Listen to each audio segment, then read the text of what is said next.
I am honored today to be joined with Jean-Noël Barrot, the French foreign minister. Sir, it's so great to be here with you. I know you're in New York right now for the Two-State Solution Conference on Palestine.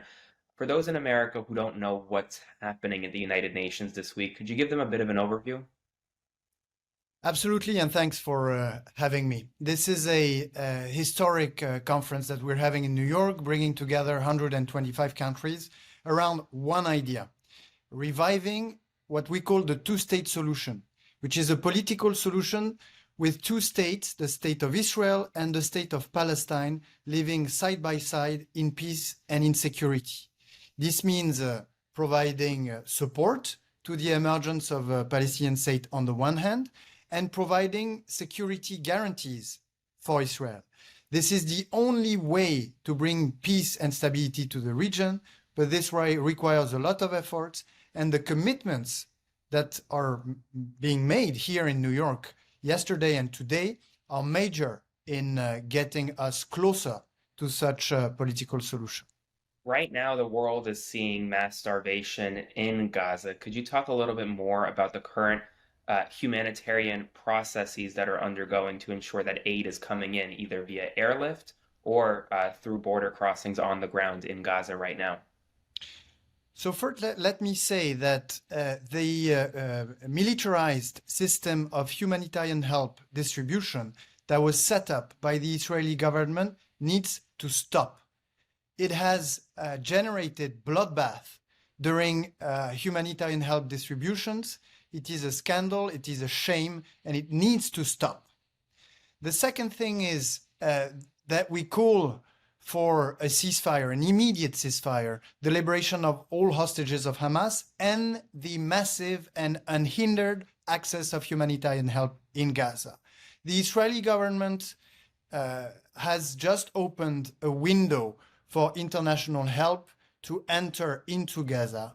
And so we, France, as well as other countries, are exploring all options on ground, in the air, to provide, to bring humanitarian help into Gaza. But, you know, we have 52 tons of humanitarian help waiting a few kilometers away from Gaza.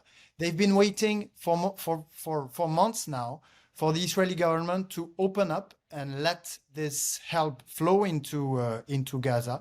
Hopefully, we can reach a ceasefire soon, liberate the hostages, and provide the humanitarian help in order to put an end to famine and starvation. Right now, you're in New York, and just a few days ago, your government announced that it would be recognizing Palestine as a state, the most major Western country to do so. Uh, is there any concern that the United States is not joining you all at the Two-State Solution Conference and not joining you in the call for this two-state solution right now? First, we support U.S. efforts to put an end to the war in Gaza and to reach an agreement between the Israeli government and Hamas. France is indeed the first G7 country to recognize the state of Palestine. This is major, but this is part of a process leading Arab countries today in New York, as well as the Palestinian Authority, for the first time since 7th of October, to clearly condemn Hamas, to condemn the 7th of October, to call for the disarmament of Hamas and its exclusion of all future governance of Gaza and Palestine. And today in New York, the Arab countries are also going to express, this is important, express their willingness to have in the future normal relationships with Israel and to enter into a regional architecture, just like ASEAN in Asia or OSCE in Europe. This, again, is major on the path towards a two-state solution. But this is also paving the way for the return to Abraham Accords logic. The Abraham Accords that the President Trump led in his first term, that we hope for him to go back to in his second term. What we're doing today in New York is going to facilitate those Abraham Accords that we will support when time comes. But until then, you can understand that inaction is not an option. Right. And I have to ask you, what is that, to the extent that you can say and the extent that you know, what does the Palestinian state look like from the French government's perspective? What are the boundaries? What is the government that is leading a Palestinian state moving forward? So what I can tell you is that before recognizing the state of Palestine, we've obtained in a letter signed by the president of the Palestinian Authority major historic commitments. Condemnation of Hamas, call for its disarmament, and so on and so forth, but also commitment to deep governance reform of the Palestinian Authority, schooling reform, call for elections within 1 year, leading to a generational renewal, and also the acceptation by the Palestinian Authority that the Palestinian state will be demilitarized. This is very significant because it already sort of drafts the shape of a Palestinian state that represents no threat whatsoever for the state of Israel. Now, as far as borders are concerned and so on, these will be negotiated as part of the political solution.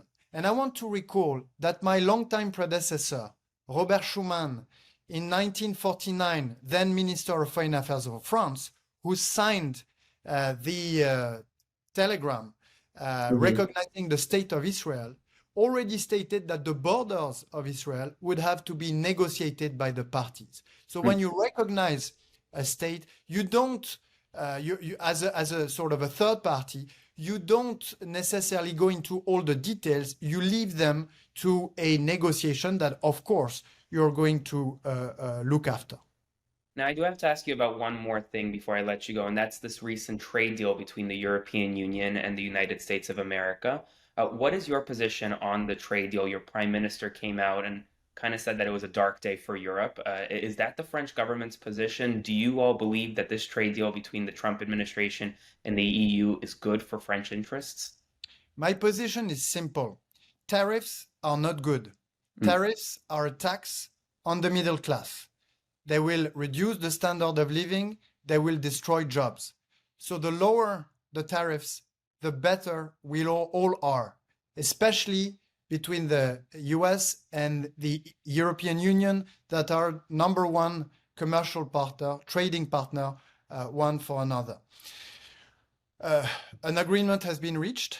It will need to be readjusted to take into account that the US have an enormous trade surplus in the field of financial and digital services. And if we're seeking balanced trade, it applies both to goods and services. So what has been achieved is efforts to go closer to a balance on goods. There will need to be a balance on services. Well, thank you so much for joining me today. We're all going to be watching what happens at the United Nations over the next several days. So thank you again. Thank you.